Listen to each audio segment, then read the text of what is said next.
Not a huge surprise there. After the IPO in December 2019, a second round of offering was expected.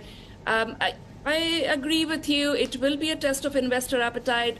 Initial reports suggest the offering will probably be oversubscribed. So, look, I wouldn't be very surprised to see a continuing healthy investor appetite.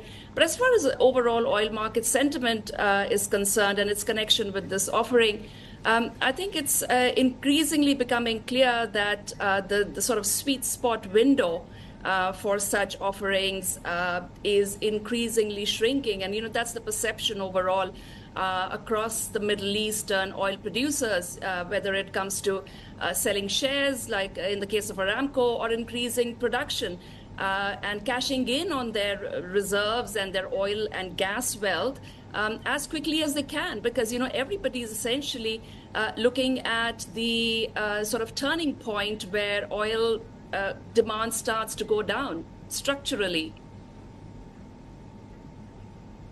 Indeed, and as the saying goes, Vandana, you have to make hay while the sun shines, and I think that is part of the strategy here. But also at the same time, we've seen the kingdom pretty aggressively scaling back some of its big spending plans. We know that Saudi Arabia also has this fiscal budget gap that needs addressing. Do you think more of Aramco is going to need to be sold in order to finance the Crown Prince's full Vision 2030 agenda?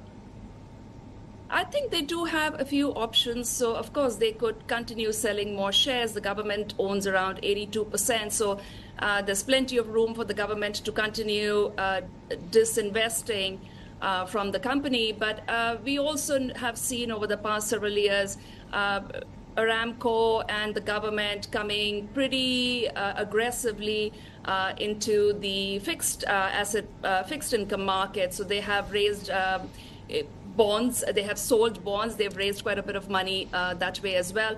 What is clear is that this pivot for this oil producing and exporting giant from reducing dependence on oil revenues to creating new avenues for economic growth and revenue growth is going to be quite humongous effort, and one that's going to probably take more time than they might have anticipated. So the billions of dollars that they are spending, indeed, as you mentioned, on several projects, of course, NEOM is a poster child of that, but there's several others going on, will take a lot of money and will take a lot of time as well.